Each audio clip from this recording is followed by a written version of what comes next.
Alright. My name is Sandra Brownrigg, and I'm a volunteer with Braver Angels, who hates microphones, so let me fix that. And I'll be your MC tonight. This event is hosted, by us, your Braver Angels. I'm having technical difficulties, so bear with me. And by your at-large council members, David Leinweber, Brian Risley, and Lynette Crow-Iverson. There's clearly a great deal of interest in this event tonight, which makes it super exciting for us. Our primary objective is to make sure that everyone is heard. So we'll be keeping very tight on time tonight. And so let's start by introducing Braver Angels. How many of you have heard of us? Raise your hand. Keep your hand up if you're a member or a volunteer, please. All right. We're a nationwide civic organization whose mission is to inspire and equip Americans to practice courageous citizenship across political and community differences through skill building, convening, and collaborative action. In practice, that means creating spaces like this one tonight, where we bring people together to talk about issues of pressing local interest and share diverse perspectives and learn from each other. We're not here to convince each other or change each other's minds. You're here to better understand why there is such a diversity of opinion on given issues. That disrupts the us versus them model that is so current in politics right now, and it reminds us that our commonalities are much greater than our differences. So by choosing to be here tonight, you're already practicing courageous citizenship, and you're helping build local governance in a constructive way. I also want to recognize our Braver Angels team tonight and some other volunteers who are helping make this possible. So our lead moderator will be Jarrett Guayardo. Will you? And hold your applause till the end, please. Our facilitators are Lori Leander, Chauncey Williams, Brady Young, and Doug Krusky. I don't know if he's here yet. And our Colorado State chairs, Dennis Smith and Ginger Barrett. So will y'all all please stand and wave so people can see who you are.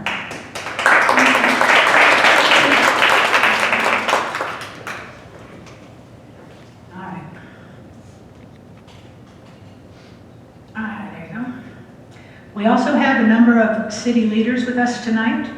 I introduced your hosts earlier, and I would like to reintroduce them and have them stand this time as well. David Leinweber is your council member at large.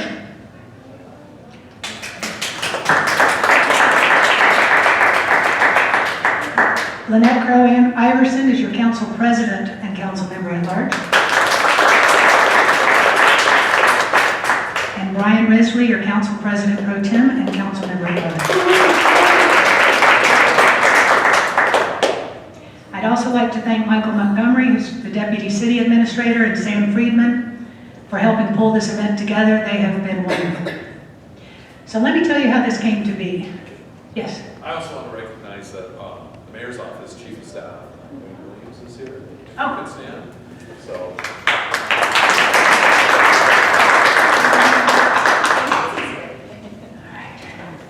Sorry about that, Mr. Williams. I appreciate that, David. All right, so how did this happen? I was at a meeting that was hosted by Reclaiming Civility, which is a local organization dedicated to building civil dialogue in Colorado Springs. Lori Leander and Lisa Brandt started that organization a couple of years ago. And so we've done some joint ventures together. And they had this meeting where people were talking about how civil discourse was becoming uncivil, and it was creating all kinds of challenges, from getting people to want to run for office on the leadership side to people not feeling heard on the participant side. And so David gave me an earful about that, and then he said, so what do you guys do? Do you come in and you facilitate town halls like this, ensure everybody is speaking to be heard and listening to understand? And I'm like, yes. And he said, let's do two. How about one in June and one in July? And here we are. And that is also an example of courageous citizenship. So just like you guys taking time out of your schedule tonight to come here and to express your opinion, These guys deserve quite a bit of recognition for having the guts to come out, foster civil discourse, and be a part of this. Because they're going to be walking around, they're going to hear what you're saying. You're not going unheard tonight. This is a very interactive format. And so, my hat's off to you.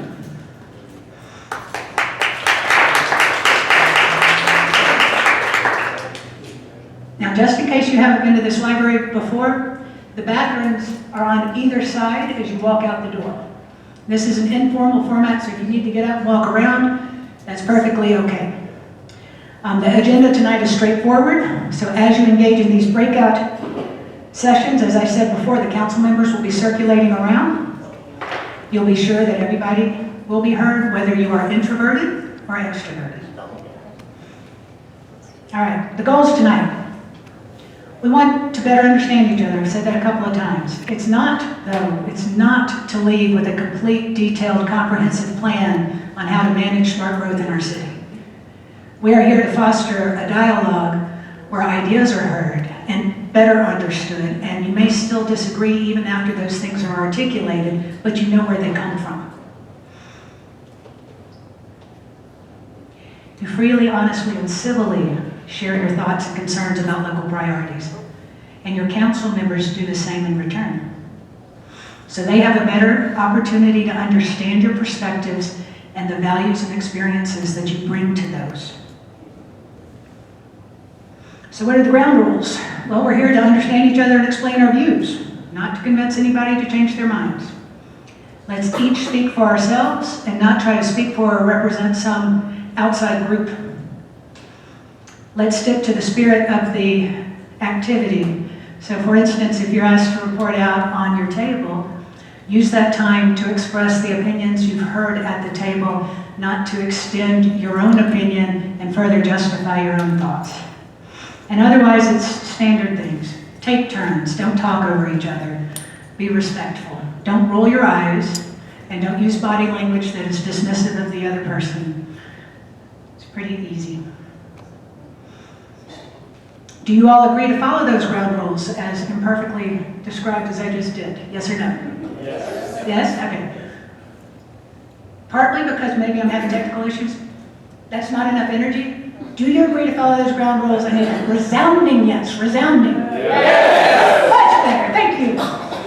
Okay. All right. So I'm going to close with the tenets that we braver angels use to model how we move through the world. And they are these. We state our views freely and fully without fear. We treat people who disagree with us with honesty, dignity, and respect. We welcome opportunities to engage with those with whom we disagree. We believe all of us have blind spots. None of us are not worth listening to. We seek to disagree accurately, avoiding exaggeration and stereotypes.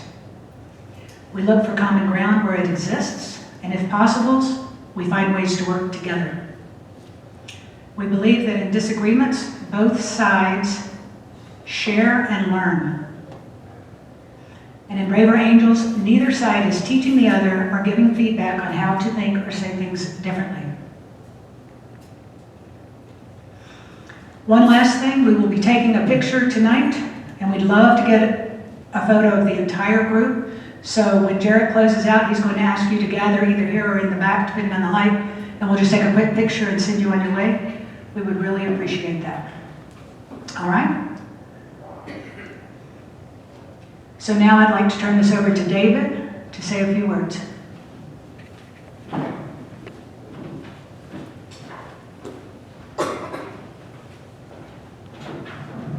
Hey, I just want to say thank you for coming out tonight and really being a part of this whole process. I'm just really, really excited. When I look across our nation, our city, our state, and all that kind of stuff, I think the core issue, there's lots of things that we can debate about, but the core issue is learning how to debate. We've kind of lost that along the way. How do we do that and still be friends? I mean, that's what's key. I mean, we're all Americans, right? We're all here because we enjoy the freedoms that this country has. And I think that's really what we're trying to do here. We didn't want to have shotgun, ideas thrown around. how do we bring a conversation together and focus on one thing? So tonight, what we did is a lot of you registered, and there was a survey question that was asked, what is your biggest concerns? And so Sandra went through those survey questions, and she kind of boiled up like the top 5 or whatever, and actually the top 3 were water, homelessness, and annexation. And we talked about homelessness at our last one, and so it's not that we didn't want to talk more about homelessness, but we kind of did a lot of talking about homelessness. So we thought we would take the water and annexation piece, and I combined it into the phrase, what does smart growth mean to you? And so that's one of the questions that we're going to be wrestling with tonight. So we're going to talk about how do we become more civil? How do we bring everybody together so we're all kind of working together to make a common cause? And there's been many times in history that Americans have come together, and it didn't matter about party, it was just a matter about let's solve this problem and get it done. And I think that's really kind of what we're trying to look at right now, is how do we kind of bring together our ideas so that we can move forward and have a great city that's vibrant and one that, you know, just, we can't, one that everyone would love, not because of growth. If it's too nice, right, they all come. No. You know, there's an element of that we kind of have made Colorado Springs a really nice place. And people really do want to come here. So, and so we're a little bit, caught in there. So because of some of the natures of some of the things we're going to talk about, you'll be talking a lot at your tables and stuff. We do have representatives from utilities that will be here, so they'll be able to kind of engage and stuff.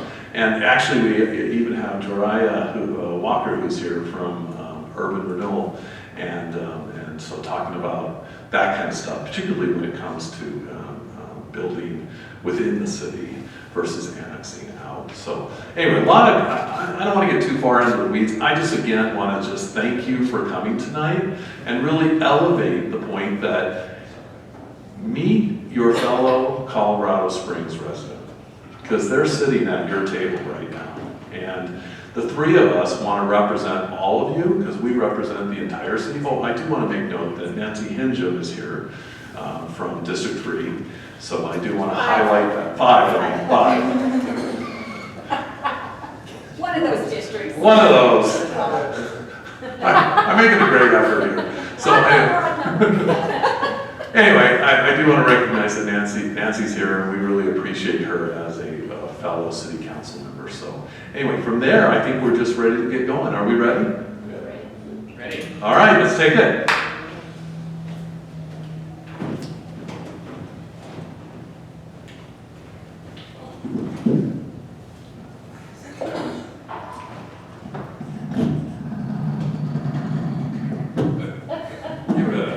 Just in case.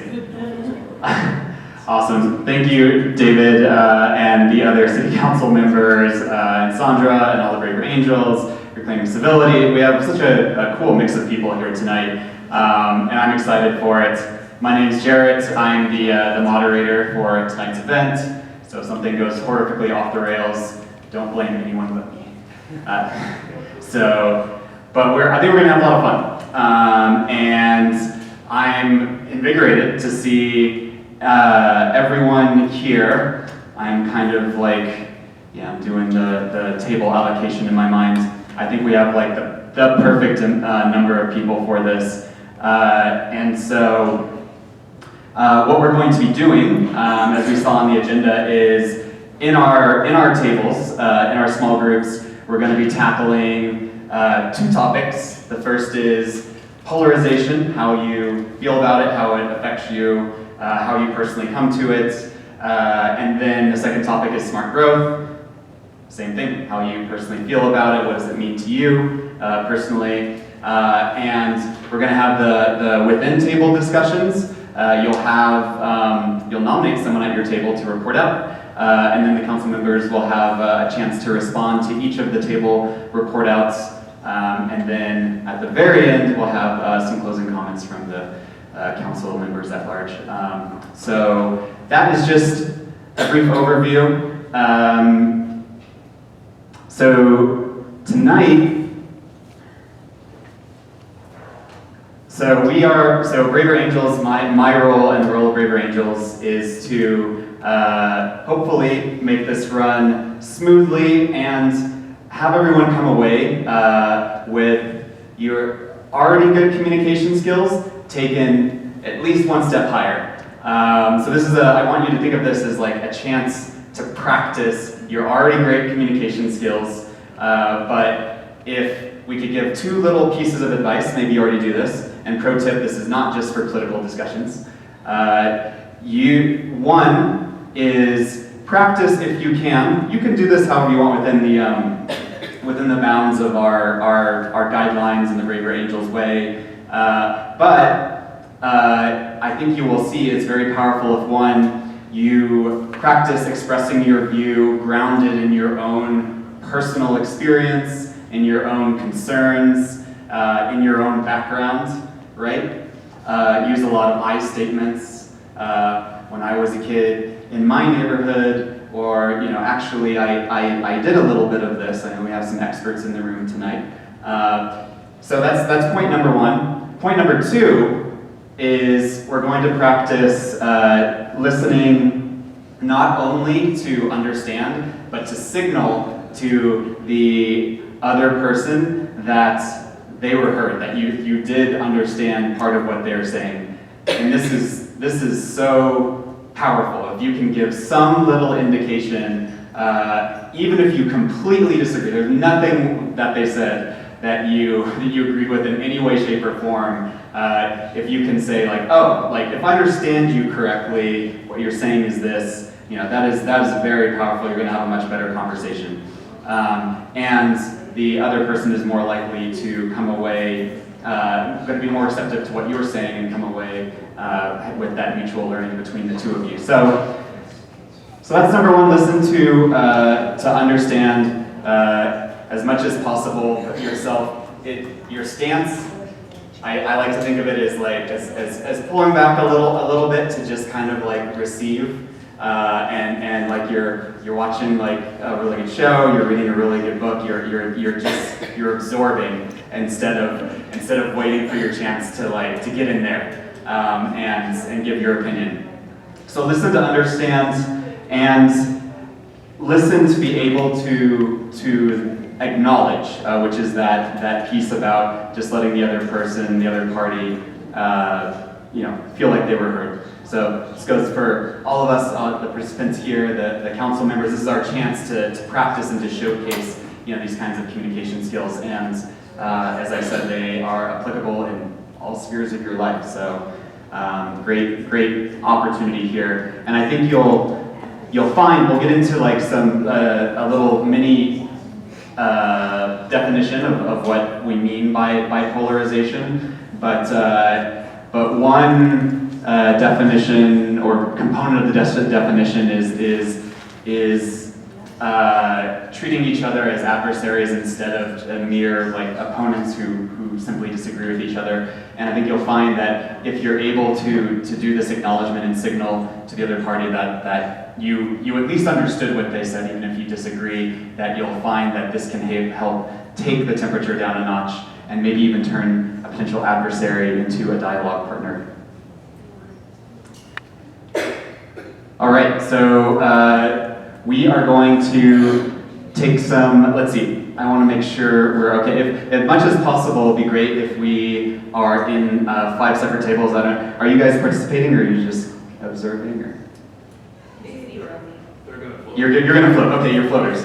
Awesome. So then I think we're pretty much perfect because we have our five main tables here. I think if there's an even number of folks per table, like this table only has 3 participants. If there's someone brave from maybe the table behind or the table over here who wants to switch to this table, you'll have more time to express yourself per person if we can kind of balance out the tables a little bit. Do I have a brave volunteer? There's people walking in. Oh, there's people walking in. Okay, they can fill. Yeah, sir, do you want to come up here to this central table? Welcome. Yeah, Charlie Robert wants to talk there.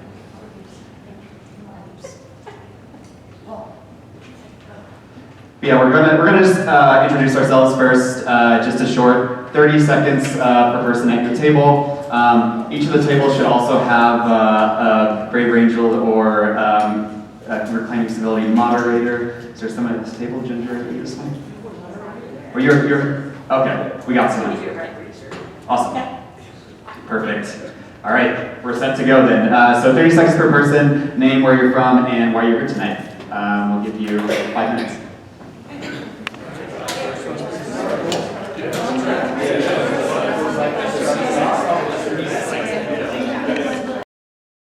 And part of my job tonight as the moderator here is to keep us on time and hopefully finish by 7, fingers crossed. So in order to do that, your table moderators will make sure everyone has a chance to speak, but also a maximum of 2 minutes per person. And I also have my overall little timer up here, so get acquainted with that sound. It will help me keep us on track.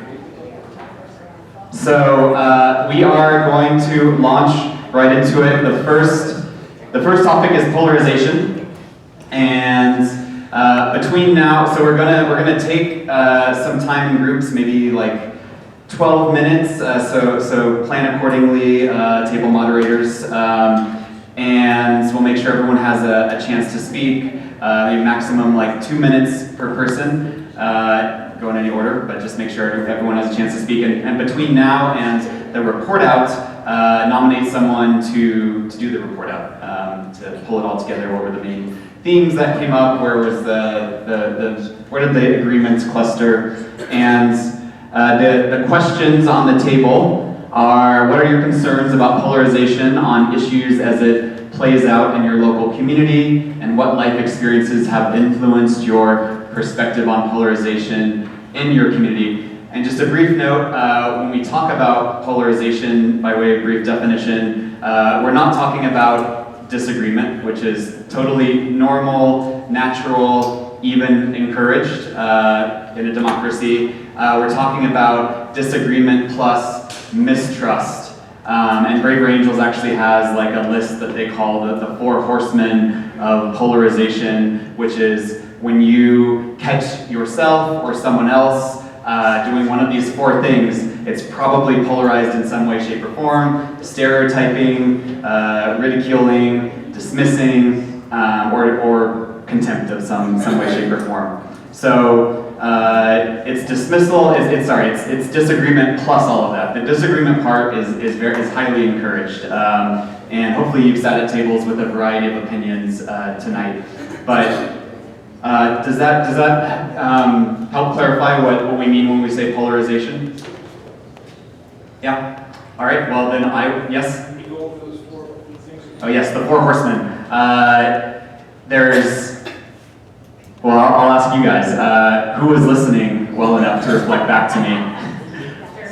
Stereotyping. Loss of trust. Yeah, loss of trust. Yeah, that's an honorary word catch-all. Yeah, dismissing, contempt, and ridicule. Awesome. You guys are A+ so far. All right, well, I'll let you get to it. I'm gonna set the timer for 12 minutes, and table moderators, do your thing. Get into it. Some really good grounding and personal experience as I was wandering around the room and catching odd listenings in my ear. But good listenings too. There was some good reflecting back what others at the table had said as you were talking about earlier and this and that, so that was great. Excellent. We're going to have the report outs now, so if you haven't already nominated a reporter at your table, you have 5 seconds to do so. And we're going to give you 2 minutes to just kind of synthesize what were some of the main things that you talked about that came up, and then we'll give the city council members just a minute to respond. Chelsea, have you been nominated to run the mic? I can also do it. Maybe this is the moment. You're nominated. Is there a table that'd like to start first? 2 minutes. 2 minutes. Max 2 minutes.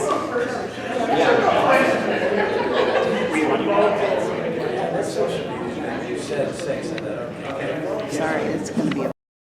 One of the first things that came up was surface level civility, where there's generalized agreement, but there's always a but added on, that there's an additional concern that may make it impossible to communicate with others. In addition to that is that when interacting with others, people should try and rely on using the golden rule. And then we moved on to discussing how, in general, this is a more right-leaning community, and that reflects in our leaders and our electorate. And as a result, there's some distrust in the council and boards due to the polarization that we see there. But as a result of that, having small in-person groups that are offline like this can be super beneficial in hearing the community, forming relationships. And in those situations, just being able to listen and communicate your thoughts. And then also, there's the fear right now of a lot of propaganda and a lack of media literacy happening. That's making it very difficult for people to share ideas. And then the need for integrity, for people to speak and act in the way that aligns with their values, especially when there's so much fear right now of violent retribution when speaking to those things.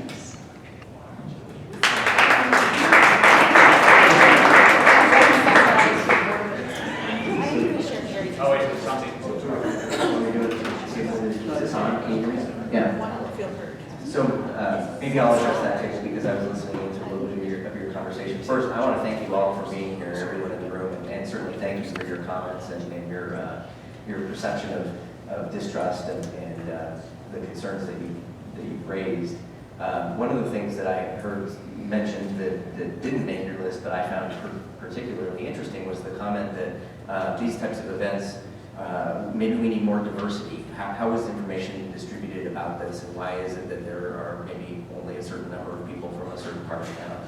And interestingly, we did one of these at the downtown YMCA last month, and there were a lot of folks from the south end of town. And so we thought, let's do one up more north, and maybe we'll draw more of a crowd from the northern end of town.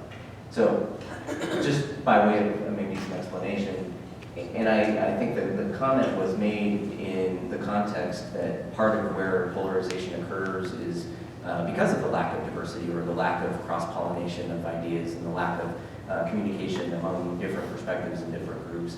And I think the whole point of this tonight, as you've heard a couple of times, is to try to bring people together with different backgrounds, different perspectives, different opinions, so that we can all hear and listen and process, and hopefully be better about understanding the concerns that come from other perspectives and other thought processes. And so I again really appreciate your comments and what you said here tonight. Great. Next table.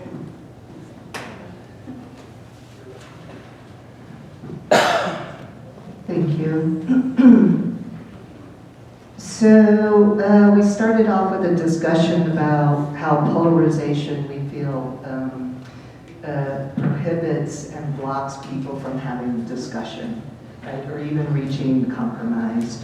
And that we felt that the national discourse, the contempt, the ridicule, whatever you see at the national level is trickling down to this level, and our leaders are acting that way, right? So, well, then it must be appropriate behavior, but it's not. Oh, that was an opinion. So then there was discussion that, I'm sorry. It's not okay. So that was not just an And then there was discussion about how this concept that people can't talk today because of this has actually even been historically documented as early as 1790s. So I guess it might be human nature, and it comes in cycles. There was discussion that perhaps social media is actually adding fire to this polarization. That we need to have discussion. Polarization is hindering that. We need to have discussion and understand the big picture, that it's important for everyone to be informed, that, oh, I love this that Pat shared.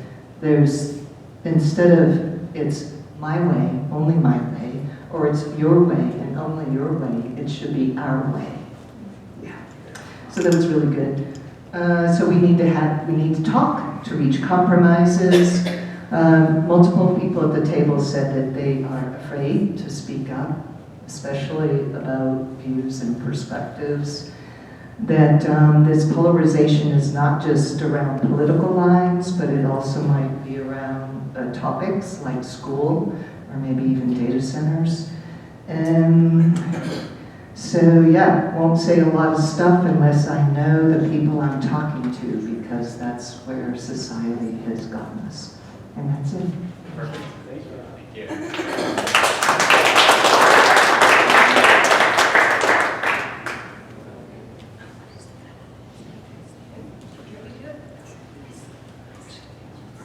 So recap, can you hear me? Yeah. To recap what I heard, not all of it, but most of it, you are correct. A lot of citizens do feel what happens on a national level, and it does affect how they behave on a local level.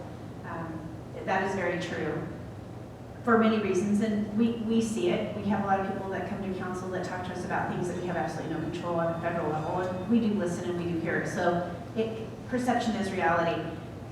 Your statements about social media and how dangerous that is. Again, we have this polarizing conversation at the last town hall, and how the keyboard warriors are very brave behind their emails and their social media, and what that does do. That is very polarizing, especially if you engage, and then that just causes more dissent instead of really, and then they get into, I don't have it, but I know enough to be dangerous, where then that becomes a war of its own and creates dissent and hate and distrust and whatnot over an opinion, and somebody didn't like it. So that is very true. One of the not so great things about social media is that does pour into the decisions we make as well. I think I got the top points.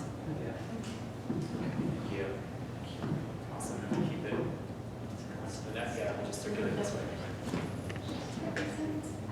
Well, good afternoon. My name is Dr. Sonia Esquivel.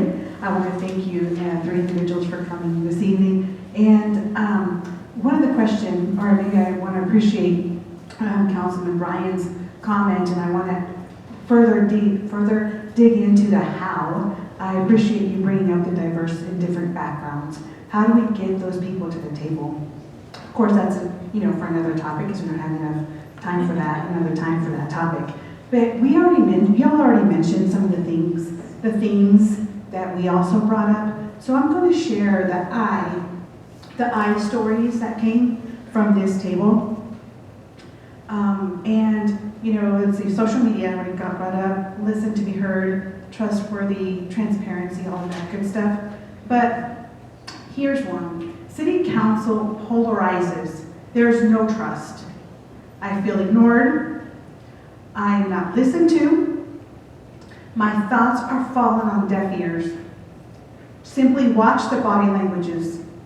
Polarization of city council, and the population is not heard. I am right, you are wrong attitude. I am ignored by city council. When expressed a concern about immigration, which we know that's a federal issue, I have a concern for human beings and I feel ignored. We are a part of the whole picture, but different issues. Listen to our interest. Listen to us. Listen to me.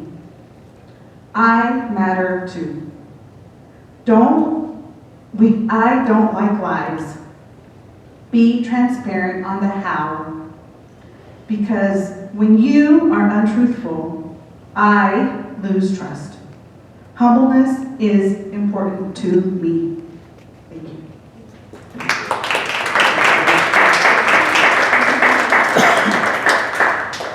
Well, I actually got a chance to sit in with this group and just kind of listen through everything.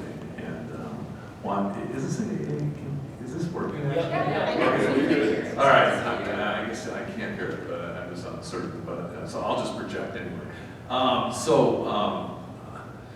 I think it's really, really tough to really understand the other person and to understand the shoes they're walking in. That's really, really difficult. And I thought, actually to give you a glimpse, you know, like during public comment, we have some regulars that we've got to kind of know, obviously. But there's a lot of people that come in their first time. And, you know, it's like, hey, my house is this, and I've got this sewer backup, and da da da da da. And I'm like going, where does this guy live? And so I'm looking up Google Maps. I'm trying to kind of scope all that out. I'm trying to get information as they're talking. I'm thinking about who I want to engage with about this problem. I'm wondering if the district, you know, that particular district council person is here and engaged. And so there's a lot of things that are kind of happening in my mind that may make it look like I'm distracted. Because I'm trying to kind of work, I mean, it's just presented to me for the first time, right? Now, that's not always the case. We do have regulars that come. John Lennon. All right, we don't need to go any farther about John Lennon. But anyway, there are some things that are really challenging because there's so many different aspects. I think the key thing that I wanted to offer is find a way to be organized and prepared. That, you know, a zoning change came before council, and I felt like all the parents that came and spoke and everything were convinced that we weren't going to.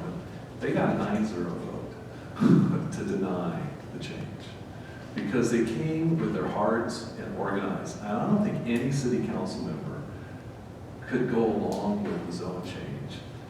Although it wasn't totally out of the ordinary, I mean, it could have worked, but it became very aware that it just wasn't the right thing for this piece. So we don't always vote on certain things based off of, you know, the exact fact that what can happen or this or that, but we're listening. And so the key is to be organized. I think this is the other piece. The other piece is don't try to win the whole argument. Find just some middle ground, because a lot of people just fight for, it has to be this way. Well, what if you move 2 steps and we'll move 2 steps or something like that? I think that's really kind of key also. Like, how could we buffer this a little bit? And so we've looked at action on a lot of different things that we might present some kind of buffering that might take place to kind of allow the change, but here are some conditions. And so sometimes win the conditions if you don't think you can win, you know, don't think about trying to win the whole argument, I guess is what I'm trying to say. So I'm just trying to kind of like give some kind of feedback to that. Because, you know, I heard nobody wants to hear about a relative that was dragged out of their car window and arrested. That nobody wants that. Okay. I didn't mention that. No, I understand. And I did, but that was shared at the table. Yes. And so, but I think that's what's really key. And to understand where you know, like I have a daughter who's going to have twins in September, right? I mean, I'm just like you guys. I got family. I got all this going on. I'm a small business guy. You know, that's what all of us are up here. We're just human. We're just having an opportunity to give back to our city, and that's what we want to do. We just want to have conversations. So, I think that's all I can add to it. Awesome. Good use of I statements at the table, and David, much appreciated. So I stepped away from the table for a sec, and now I get to talk. Good evening. We had art with ours, so we talked about kind of some balanced stuff. With regard to polarization, a big piece of it is what Kevin so eloquently said is unhealthy validation. And so we kind of live in a world where you can be online and you can surround yourself just with people that think like you. And it's a real intentional effort that you have to make to see what the other side is thinking. People that disagree with you, are there thoughtful discourse there? The concern that we have is generally we're seeing a true lack of civility. And the data center hearing, and I did not go, I watched a big chunk of it online, and I was embarrassed to see my neighbors mistreat volunteers that were on that planning commission. And they talked about things that didn't make sense as far as the review criteria, But what I think was overall lacking is we probably need to have bigger conversations about how does the process work? What are the rules? What is the review criteria? Because if you go in and you spend your entire day saying there's not enough electricity and that's not part of the review criteria, you can do that, but it doesn't move the needle. So I think a citizen that best understands how the process works, what are the review criteria, and how they get through that, they're going to have a much better experience and they won't feel unheard. I sat on the El Paso County Planning Commission for almost 7 years and sat next to Councilman Risley for several of those years. And we were very intentional to have the review criteria up every single time to make sure that our neighbors and our public understood that. Because when you don't understand the rules and how those decisions are made, I think it's human nature to think that somehow you're being mistreated. And that I don't believe happens in this community. I've seen a lot of wonderful people that have stepped up and put their hearts out there, and they're vulnerable. And I am grateful for all of you that are serving us and to have that. So I think that's kind of the crux of what we talked about. And that's it. Thank you so much. Well, I'll take that one, and that'll be easy. Oh, good. So Becky talked a lot about her experience and the experiences that were shared of individuals at that table. And as she mentioned, I was honored to sit next to her at planning commission hearings for years, literally, right? We didn't always vote the same way. We didn't always agree on the same things, same topics. I don't know what your political affiliation is or your background as far as ideology or any of that. I don't think you have much of a sense of mine either. But what I appreciated about you, Becky, then and still now, and this process that we're talking about tonight, is that we could agree to disagree. And we could have a dialogue about important issues and see each other's perspectives on things. And I valued that very much. And I think what that allowed us to do is to come to conclusions that didn't benefit you, that didn't benefit me, but that benefited the greater community. And I would argue that that is one of the things the council is certainly trying to do, and that any body that's functioning appropriately should be doing and should be focused on. It shouldn't be about, picking winners and losers or what is best for this group or that group. And if we can do that through constructive dialogue where we're really listening to each other and listening to the opposite perspectives and different ways of approaching things, I think it really does result in an outcome that is, as David was saying, perhaps a compromise. Maybe I'm not going to get everything I want, maybe you're not going to get everything you want, and maybe we can find some place in the middle where we can agree. And if we can't, maybe we can agree to disagree. And I think that's, again, what civility and our way of living has always been about for so long. Awesome.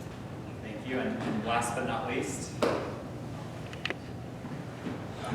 Hello, my name is Wes Sawyer.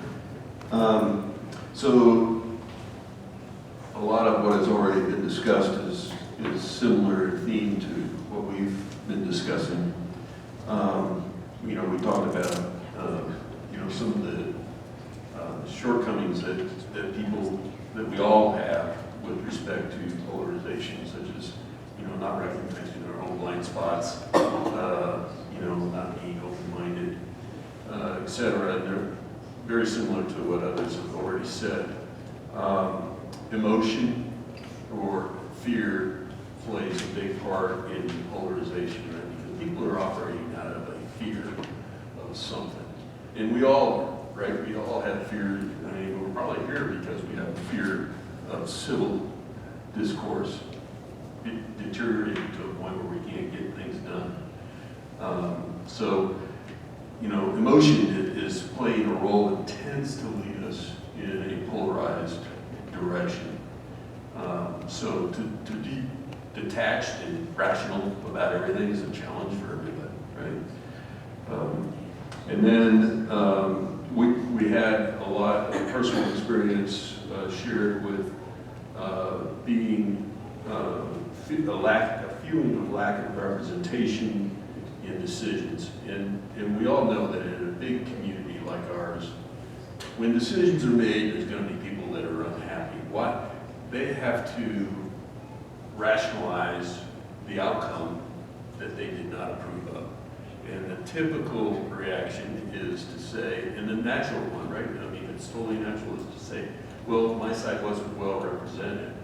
Otherwise, obviously, they would have become my wife. So, and this is, so there are tons of latent grievances in any community. And what's the challenge in polarization is to address those grievances and to make sure that people feel like they can be heard. So I think that's, you know, I'm adding a little bit to it, but I think that's pretty much where we came down. Perception is reality. It's one of the things that we came up with, so people perceive they're not being represented. That's reality for them. Awesome. Thank you so much for sharing. So I'll take this one. I did sit at the table. Very great recap.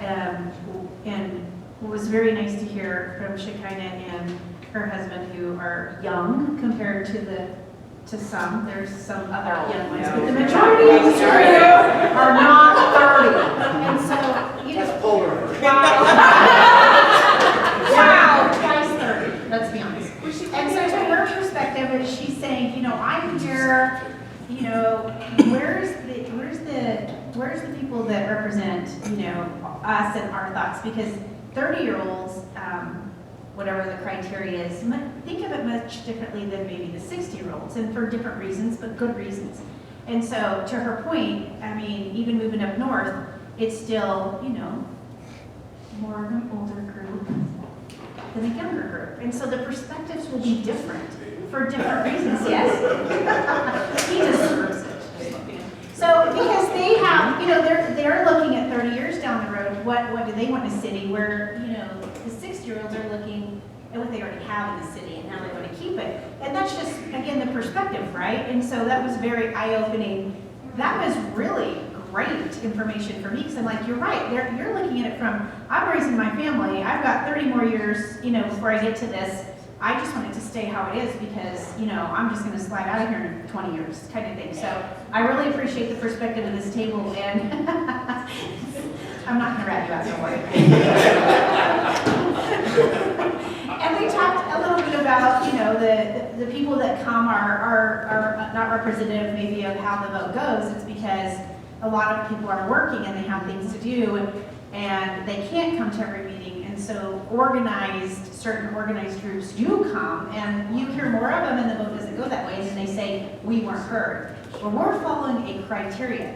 We hear it, but we still legally have to follow this criteria. And I think just educating the citizens on what that is, it's not that you weren't heard, but here's the criteria for lots of reasons that we had to follow. So I think that's just more of an educational piece, but that was the majority of the conversation.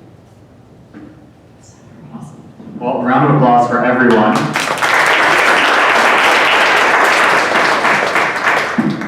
Because you guys are making my job easy. That was some amazing summaries under 2 minutes, and some amazing responses also under 2 minutes.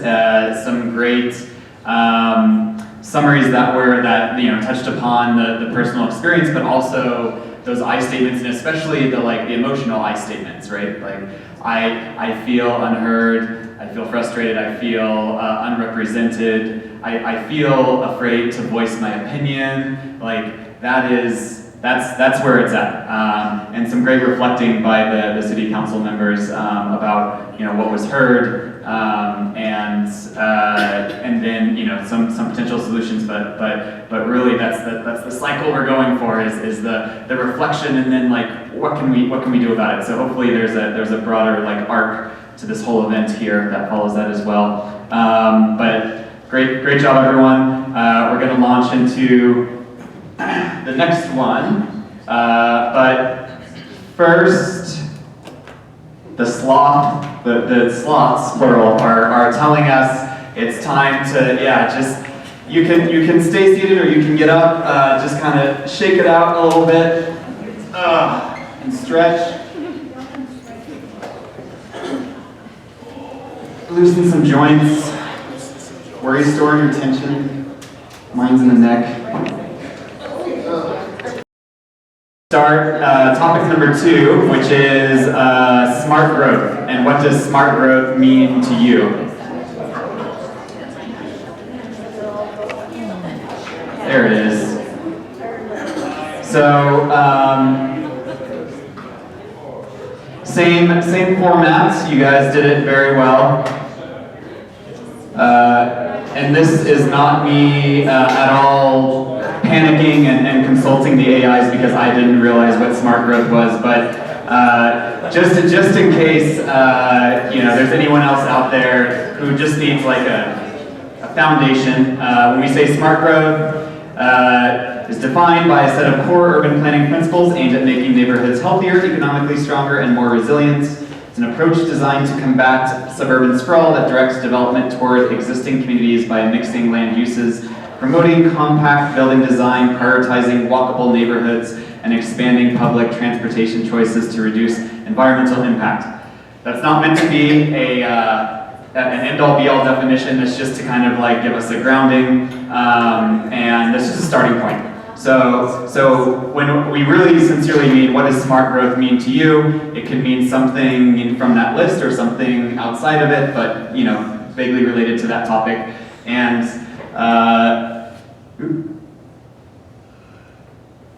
so these are the specific questions. What is at the heart of this topic of smart growth for you? Bonus points if you can share a life experience, make it as personal as possible. And what values do you have that inform your opinion about smart growth? And any concerns or reservations you have. So again, we'll put 12 minutes on the clock, and council members and others can circulate around. Go ahead and get into it. Who wants to be a reporter? Some good conversations. Always hate to break it off. Can always do this all night sometimes, I think. But as I said, you guys are skilled communicators, and I'm sure you delved sufficiently deep in this all too short of time we gave you. Is there a table that has already collected their thoughts and bundled them for us to hear? Should we start at this table first? Yeah, we can do the reverse. Yeah, let's do this table. Okay.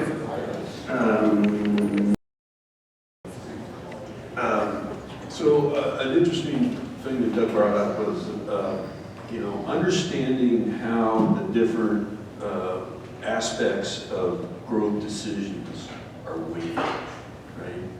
Like there's a bunch of different, and people have different weights that they want to apply. Like some people want water to be the most important thing considered. Some people want affordability, and sometimes those things wind up in conflict because one person weights it so heavily one way or the other.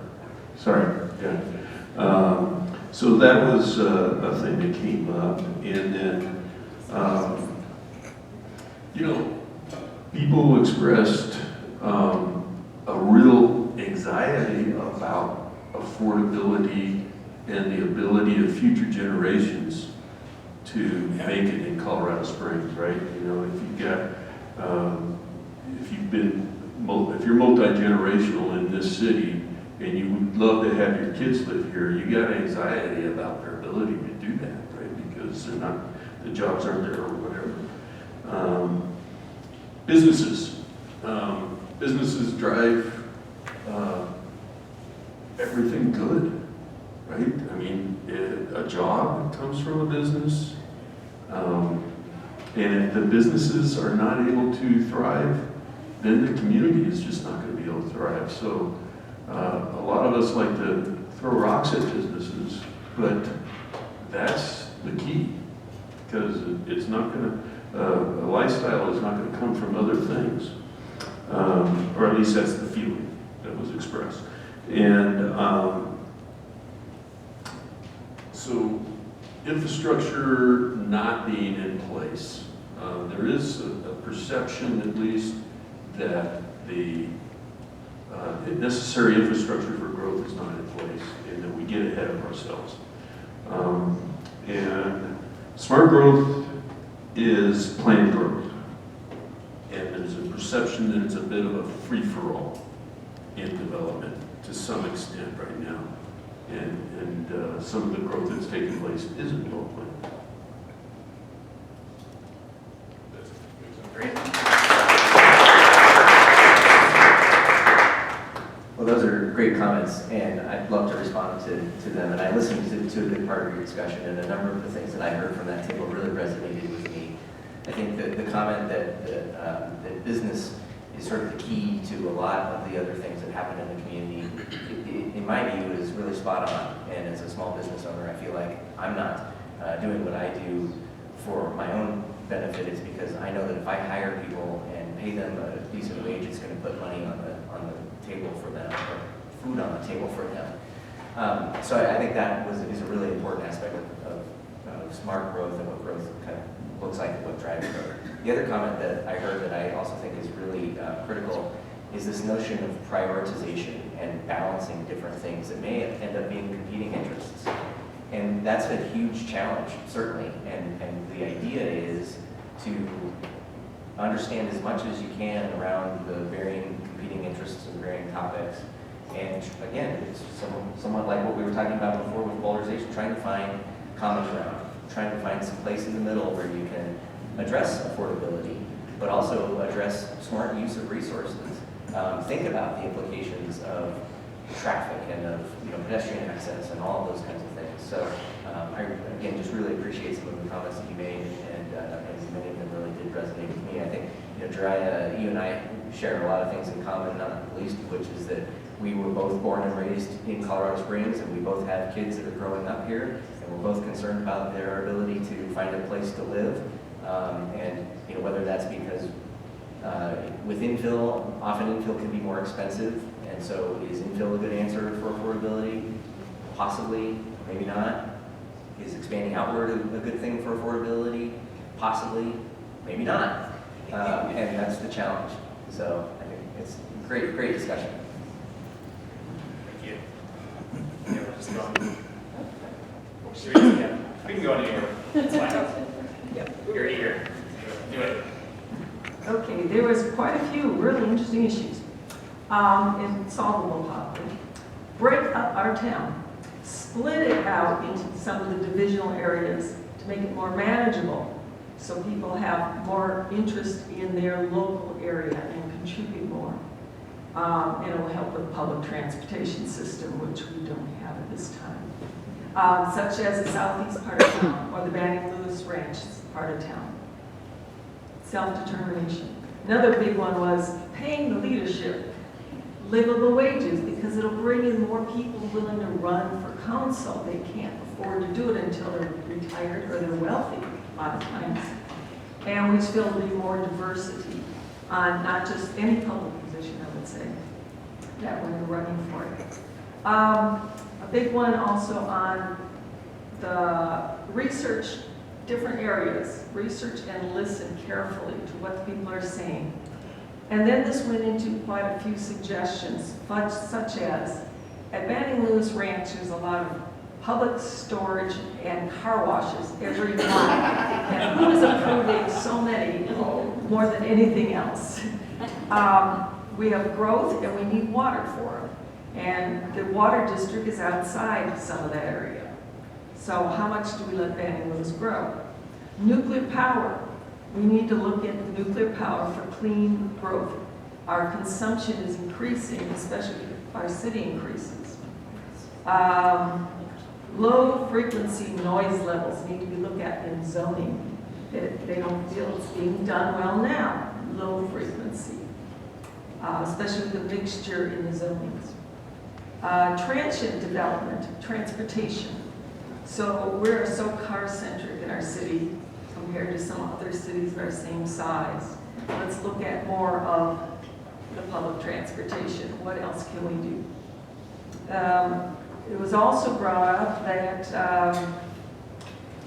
point-in-time count that was done not too long ago, in January, I think it was said, and that was well thought of by the members here, because it gave a lot of comparison to other cities our size around the country. And by publishing and putting out to us, we could understand okay, what do we need to look at too? And we also had, in the end, let's suggest the council point out what they cannot impact. There's a lot of things we're learning that, oh, they can't do anything about it because it's not in their job descriptions. Let the public know that. Who do we contact for something else if it's under a different ordinance area or whatever? So that kind of wraps up everything we said, I think.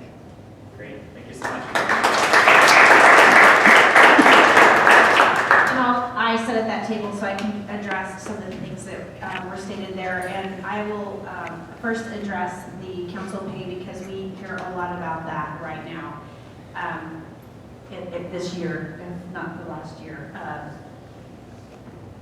I have been involved in campaigns for many, many years in this town, and I understand the perception there and how hard it is to be on council making $6,200 a year. I don't even know the breakdown.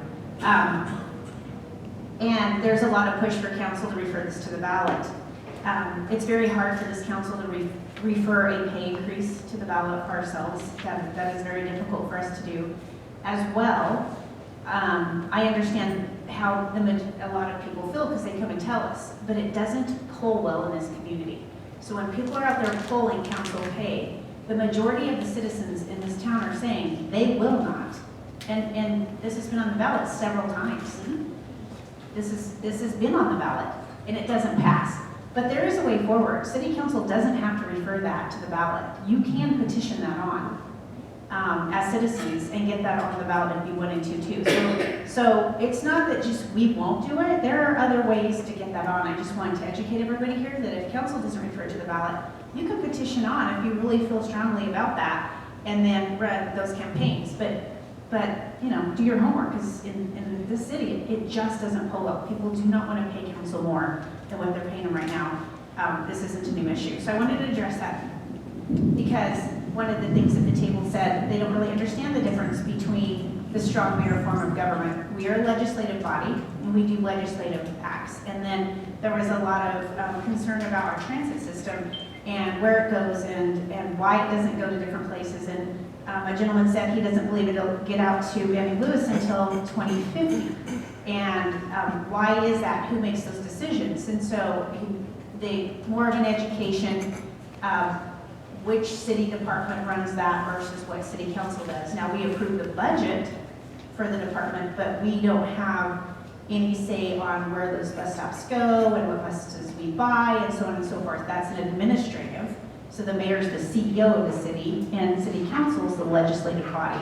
So more interested in communicating to the community what that form of government, it's still a new form of government, even though it's been 12 years. You know, the question of breaking up the districts, that's a whole charter issue. That's easier said than done, but understanding that it would be more representative if the districts were chopped up, and that's why you have council members right now. And that's why there's council member districts and then 3 at large because the city is growing and more likely there will be more council members rather than breaking up the districts because it's more based on charter and sales and use tax and that type of thing. So that's the majority of what I understood from that table. So hope that helps.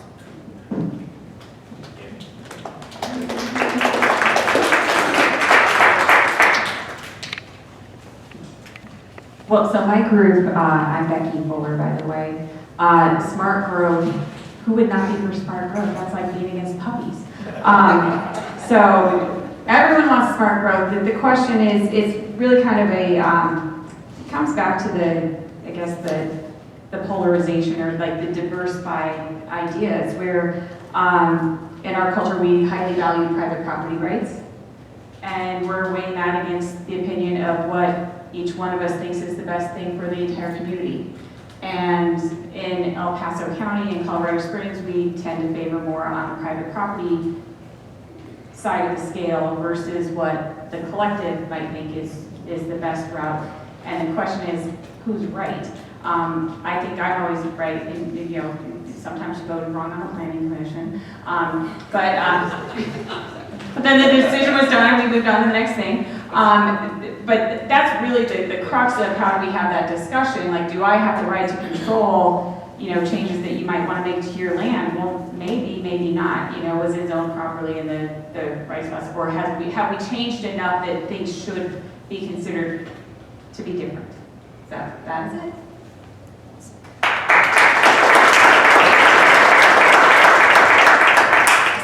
Thank you. So one of the things when we think about growth is that we kind of do live in a capitalistic society, and you have to kind of lean into it that way. So I've heard from a couple different tables and a little bit there, we do have a free economy, and it is private property. It's your property. You can do whatever you want to. And so to an extent, okay, there was some concerns about like car washes, okay, and heavy water users. Are car washes heavy water users? So where's Abby? This is kind of a Abby question. There you go. So when we talk about heavy users and like car washes and stuff like that, and when we look at a particular area, and so a company wants to come in and they want to do X, Y, Z, okay, how does utilities evaluate that? And what are some of the new safeguards that we've applied? If you could explain the heavy user thing a little bit so that people would feel reassured. Just real quick, so that people are not wondering, who is this Abby and why is she saying anything? Abby is one of the subject matter experts for Colorado Springs Utilities, and I don't know your entire title, I think it's all wrong, general manager. So, subject matter expert and incredibly intelligent person. So, take it away, Abby. Okay, with all of my incredible intelligence and Brian, I will tell you that car washes seem to be a huge topic with half of the citizens in Colorado Springs every time a new one pops up. So we've actually gone out and pulled water use from all the car washes. And car washes are regulated as such that they must recycle as much water as they possibly can as part of their system. They use about 0.2% of all of the water in Colorado Springs, even though it feels like there's a new car wash on every single corner. So I think law of supply and demand maybe, but 0.2% of all the water. And so while we can all be concerned about them, and in a year like this, maybe don't go wash your car. I don't think that they're our biggest issue facing the city today. So in terms of large water users, which we do hear a lot about, utilities and really large any sort of resource users, utilities put into place a policy where if you're over 0.25 million gallons a day, which is what we would consider a very large water user, if you're over 5 megawatts per energy, and we have gas units that I can tell you, but decatherms are meaningless to most humans. And the same thing with wastewater. If you're going to discharge a larger amount of wastewater, as you're going through your initial process, we bring you into utilities and we look at that at a high level, and then we work with those users to say, how can we minimize your impact on our system? And not only that, but if you are going to have an impact on our system, you're going to pay for that impact on our system so that you're not impacting all of the rest of our citizens, and we have tariffs in place to allow us to do that. So really a protective measure for all of you, and we're working with them to plan the most efficient use across the board for all 4 services. Can you give examples of what types of businesses those are, the super users? So we had, at utilities, we get the joy of a lot of developer prospects. Anybody who's sort of fishing for, I think I want to be a developer and maybe look at Colorado Springs in addition to 10 other cities across the US. They'll come in and they'll say, we are a manufacturer of something and here's what we think our uses are going to be. And so we look at those at a very high level. It can be a solar manufacturer, it can be a bottling company, it can be a chips tester, it can be a data center, it can be any of those things. And we see the gamut. Whether they're going to be sorting car parts or any of those things that come in, and some of them think that they're going to be really high users, and when it comes down, they're not nearly as high. When we actually start working with them, and it's like, well, this is your process, but you're recycling the water in this way, and so the reality is your impact on our system is much less than that. So really runs the gamut across the board with those things that we look at. And I'll just say from the perspectives from this year, I think to date, my team has evaluated something like 150 of those prospects and taken 4 of those to the next level with the large studies that they actually have to pay for to be evaluated and are more serious about coming into our city. Thank you, Abby. We have 2 more tables. Yeah, let me just really summarize that really quick, because I think that's important to understand, is we do have safeguards, okay? Someone just can't come in and just like plug in and just start drinking. That just isn't going to happen. You just heard Abby said 150 applicants and you've considered 4 of them. Prospects. Yeah, 150 prospects, only 4 of them even kind of passed. So we're telling lots of things no, okay, which is important to understand. So that we have city codes that are in place right now around the city, particularly when annexations kind of take place. The developer usually kind of lays out what they would like to do, and within that annexation process, we look at those things and determine if that's an appropriate thing for our city to kind of move into or whatever it might be. And then those became guidelines. And then for them to change it down the road, they actually have to come before us and say, hey, we want to do a slight change to the X, Y, Z. And then they have to justify that change. And sometimes that justification doesn't work, and sometimes it does. But I think that's kind of important to understand that there are safeguards towards this. And I can tell you that all of us are very concerned about high energy users. We're very concerned about high water users. I mean, we just finished a water tour, and gosh, our forefathers were amazing when they kind of set up our water stuff. So anyway, I just wanted to kind of wrap that up with that kind of thing. Thanks. Yeah, appreciate it. Absolutely. And yeah, so that brings us here. Good discussion again around the group. Basically started with an overall comment that we have kids and we don't want them to live in the basement, so we need to stop. That was a good comment. And we are advocates, as what the theme is here, and like what you mentioned, that plan based on resources, right? Available resources. We talked about water, electricity, the electrical grid as well, right? And then of course our safety, our police, and all of that emergency response. So being resource conscious in our smart growth planning is important. To that point then, thought that, okay, what is smart growth? Back to, we want to get out of the emotion, like we discussed earlier. So one way of doing that is to have effective goals, like what does the city have for a growth goal? And then educate everybody about that. And then the plans to achieve that goal. There's a lot of discussion about the perimeter and the annexation, right? And an annex COS plan. So what about something comparable for the inside to fill up, right? Or there's criteria. So goals on what are we trying, how big do we want to get? Has that really been done? And then plans to get there, and then criteria, really, okay? So then we were also talking about when you have this plan, that maybe then it's wise to somehow partner developers and attract those developers that can help you execute that plan.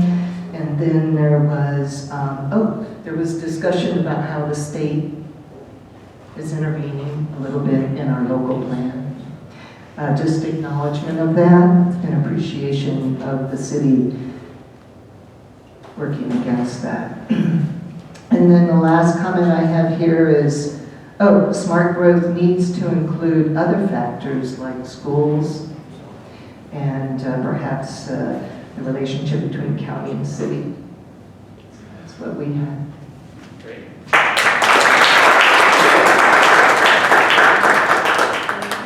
Those are some great comments, and I heard a couple of really interesting things. I think a couple of the comments that this table made are a little bit difficult for us as a city and as a city council certainly to get our arms around. One, the notion of having a growth goal. the city doesn't really set out to say we're going to grow by 5% next year, or by 400 new businesses, or by 2,000 homes. That's all market driven.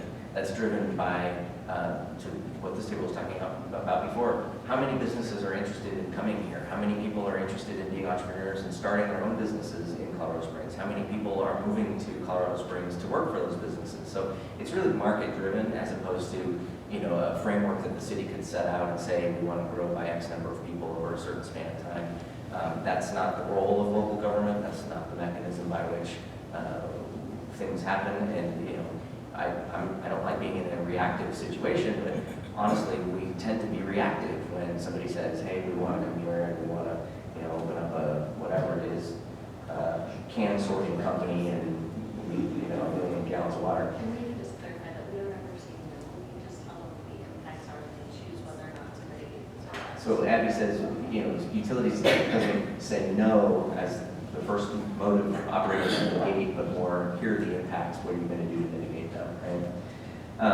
One of the comments I heard too was about infill, or how we look at growing externally. And there are requirements and regulations and things that we control around that.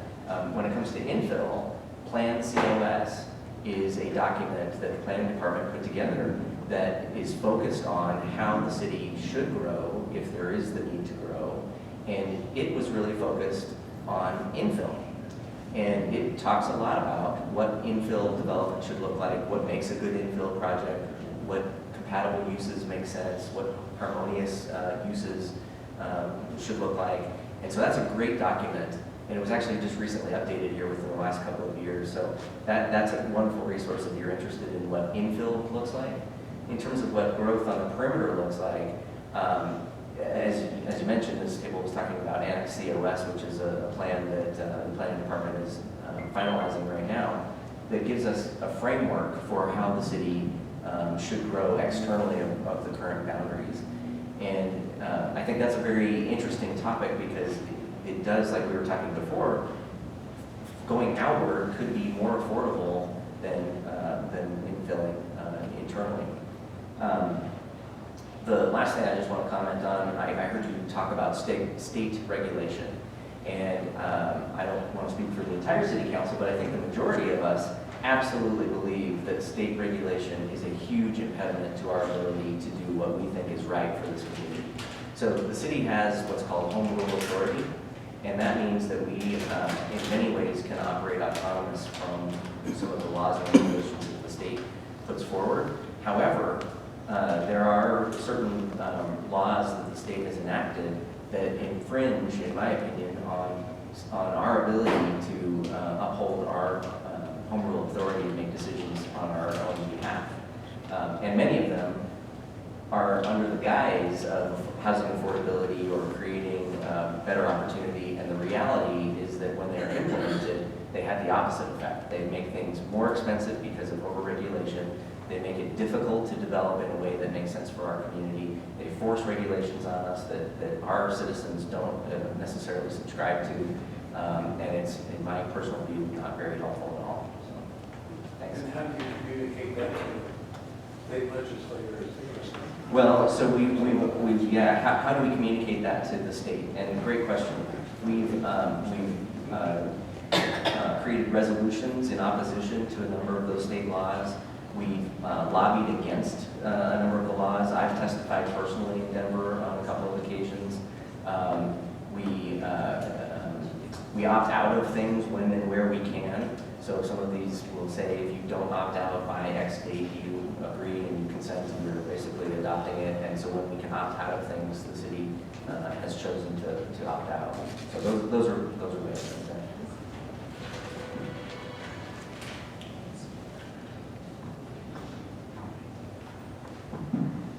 So one of the big things that came up for us was being mindful in regards to smart growth, in particular that any kind of infrastructure that we think of matches the area. But what is our area? We talked about how when we think of Arvada, we think of public transportation. When we think of Castle Rock, we think about their rec centers and trails.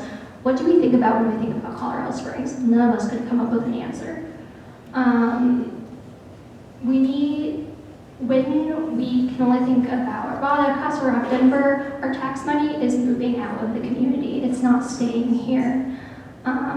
In particular, we don't have there's no appeal for youth. There doesn't seem to be an appeal or a specific appeal to companies. And as a result, we don't see the growth that we want.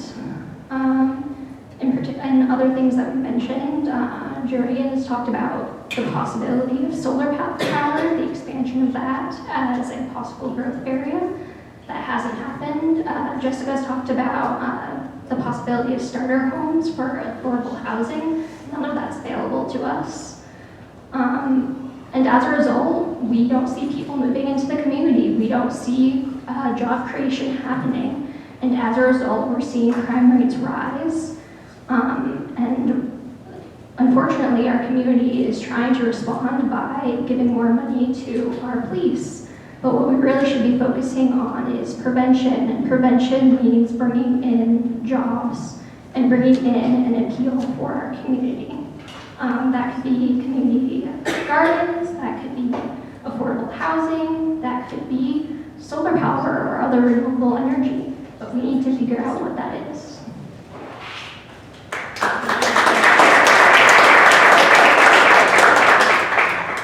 Yeah, I really enjoyed listening to this table kind of talk about some of the things, but I'm a big solar user, so I actually have solar on my house, and I had to make quite a bit of investment to do that. Not everyone can, including the city. It does take kind of an investment to do that. And one of the big challenges, being on the utility board, we've entered into the Southwest Power Pool. And what that means is we now have the ability to trade energy with other communities across this large landscape and stuff like that. And what I've learned is there's actually times during the day where energy costs $0. $0. Like if you wanted energy during that particular time, Colorado Springs needed it, we could get it for free. But we don't need it during that time.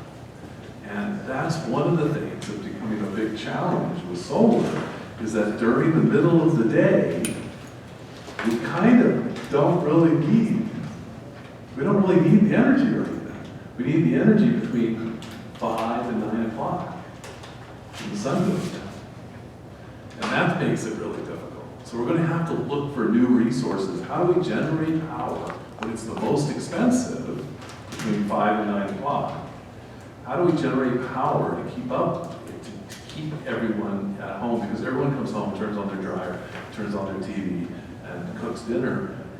We all do that all at once. And so that drives the need for power right then. You know, we can store it, but then you gotta have batteries, and batteries cost money. So it gets really complicated in that piece. And I hear the idea of, wow, we just need more solar. Well, I kind of learned a little bit that we kind of don't need more solar because we don't need it during the middle of the day. We can get more solar if we have more batteries, but then we gotta pay for that investment. And so it's kind of like this really it's a complicated thing, and we have such smart people at utilities. Have I said most of the things right?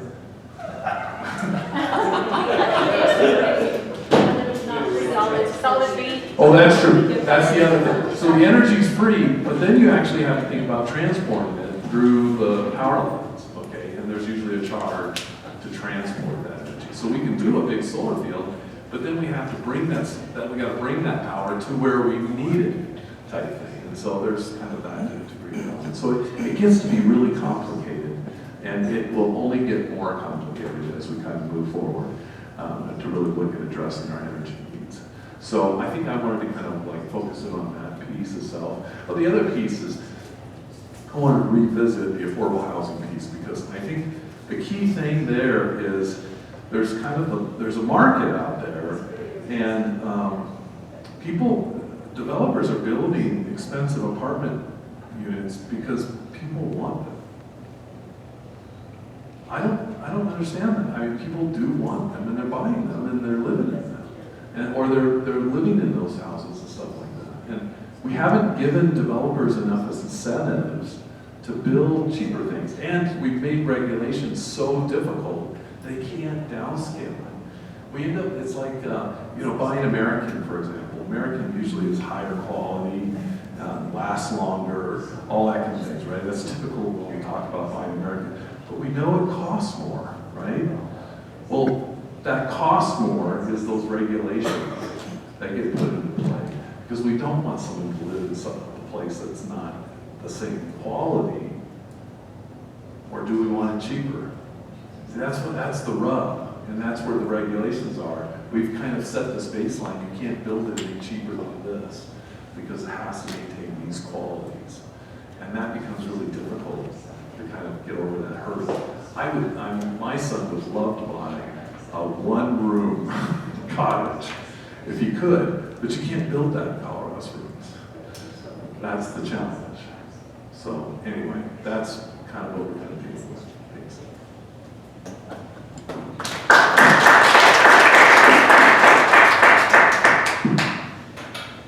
Yeah, and that is both of our topics, and I think so. We went over time, but I think we did so in the best possible way because I don't know how you feel, but that felt very engaging to me. You were all expressing very, specific concerns that touch on a variety of issues. I think we could touch all of smart growth in less than an hour was ambitious. But the specific acknowledgments from your side and the specific answers, back to those concerns was actually exciting to watch happen live. Since we are over time, and I know you guys, some of you may have hard stops at 7, but I still want to give you the option in case you want to give some overarching, closing remarks. It's up to you. Well, I have one. So I wanted to kind of bring up something that's not really it's kind of fun, but it's maybe understanding a little bit more, okay? But it's not related to us, which is kind of cool too. How many have been to or heard about Buc-ee's? So Buc-ee's was looking to come into the interstate at county line in 25 and build a large unit. They're very popular stores and they make a lot of money. Matter of fact, they offered Palmer Lake a revenue stream of sales tax of $955,000. Let's just call it $1 million annually. Their total city general fund is $3 million. So $1 million to that community was going to be impactful. And they were going to come in and upgrade their whole water system. $5 million upgrade to their water system. Okay? And they were going to pay for a new interchange on that highway totally on their dime, which could easily have run into the $10 million range or whatever. And that community just didn't want it. So they said no. And they have every right to do that. Buc-ee's bought the land, and now they're building it in the county at the exact same location. Palmer Lake's going to still have the same traffic. They're still going to have the same, noise or whatever that they might have. They're still going to have all the same thing.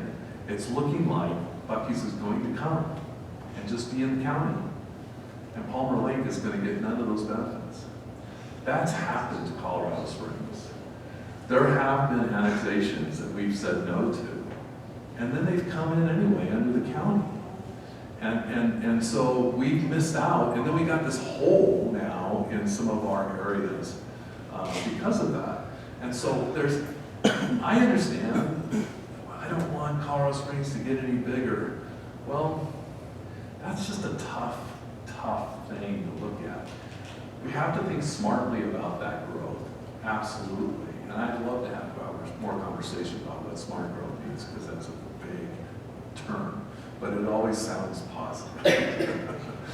But I just wanted to kind of share that story about how some of the things we wrestle with when we look at these things, the reality is, can we really stop that growth? Well, no, we really can't. It's private property, and so many of these things that we might have said no to years ago, they got built anyway, just within the county. without our restrictions, our guidance, our involvement. And maybe sometimes even our fire trucks can't hook up to the fire apparatus if our people were going to go in because it's a different system. So there's all these ramifications that happen when we don't think about trying to include these areas. So those are the things that we have to kind of weigh sometimes. So it's a really challenging, complex thing to kind of look at.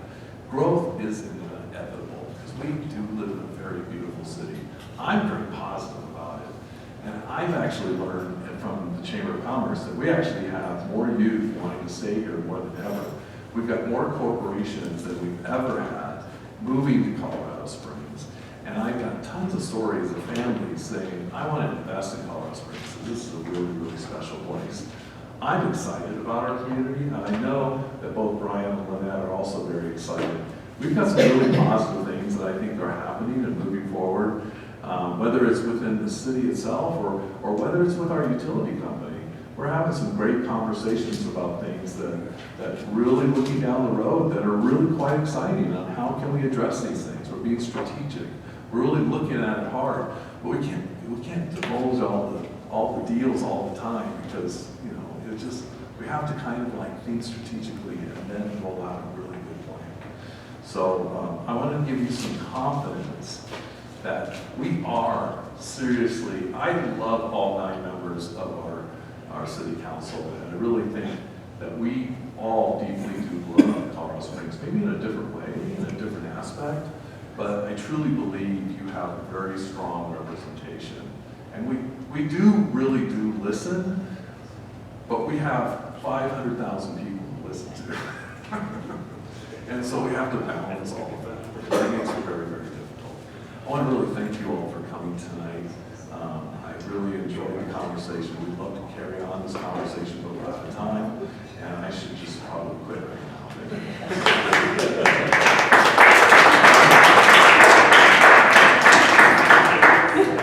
Yeah, I want to echo that thanks, well, first of all, to our city council members at large for initiating, this 2-part series, and for also the Braver Angels, if you could raise your hands again, the table moderators who were out there, and